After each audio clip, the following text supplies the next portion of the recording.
Quel a été le traitement pour aller mieux? En arrivant, on a proposé une méthodologie de déploiement. Concrètement, on a élaboré la stratégie de reprise de données, mis en place le support aux utilisateurs et défini le plan de formation. C'est là qu'on a mis les mains dans le cambouis. On a rédigé les supports et les cas pratiques de formation, réalisé les tutoriaux et animé les formations en français, anglais et espagnol aux quatre coins du monde.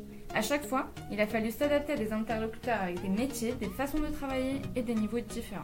Oui, je te rappelle aussi qu'on a chargé beaucoup de données, on a recetté des fonctionnalités et patché beaucoup de fichiers. Donc charger, recetté, patcher, charger, recetté, patcher. Oh, quand j'y repense, quelle galère. Néanmoins, nos actions nous ont permis d'amorcer une vraie démarche de conduite de changement et de gagner nos galons auprès des métiers. Par métier, je veux dire DAF, contrôleur de gestion et surtout, la direction de projet. Une fois qu'on a fait nos preuves, notre champ d'intervention s'est élargi. On est intervenu sur des sujets d'AMOA pur, plus en amont. On a défini le processus de stabilisation de l'application, on a préparé et animé des ateliers de conception, rédigé les spécifications fonctionnelles et mis en place la vraie stratégie de recette. En résumé, notre expérience du terrain acquise au début du projet nous permet de nous affirmer aujourd'hui comme des acteurs clés, intervenant sur des sujets à forte valeur ajoutée. Au vu de ce que vous avez réalisé, quels sont pour vous les facteurs clés de succès pour un projet de telle envergure? Pour moi, le premier point, c'est un fort sponsor capable d'embarquer les divisions dès la conception de l'outil. Il s'avère que la construction d'un modèle de reporting commun au sein d'un groupe comme Vinci est un exercice difficile. Chaque division souhaite que Maestro ressemble le plus possible à ses propres outils.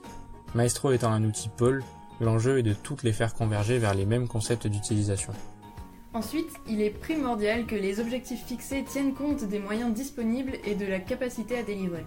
Le planning du projet était irréaliste et tout le monde le savait. On a dû s'adapter sans cesse à un calendrier mouvant. La mise en production est intervenue trop tôt, alors que l'outil n'était pas abouti et que la phase de conduite du changement était à peine lancée. Vous vous imaginez bien que les utilisateurs n'étaient pas ravis et que ça a déteint sur l'équipe projet. Je vous parle quand même d'un projet où 100% de l'équipe client a pris la poudre d'escampette. Malgré tout ça, on a réussi à s'imposer comme des interlocuteurs fiables auprès de tous les acteurs du projet. Communication efficace au sein de l'équipe projet est essentielle. Oui, on en a fait du chemin depuis 1 an. Au début, on s'est rendu compte que les acteurs du projet avaient du mal à communiquer. Il a fallu construire des outils de gestion de projet pour instaurer le dialogue entre la MOA, la MOE et la direction. En parallèle, on a accompagné les divisions et servi de relais avec l'équipe projet.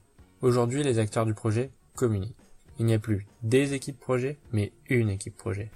Pour moi, le dernier facteur clé de succès, c'est la documentation. C'est-à-dire documenter les spécificités de l'outil pour faciliter le support et la prise en compte des évolutions. Lorsqu'on est arrivé sur le projet, on a vite compris que les choix majeurs de conception n'avaient pas été documentés.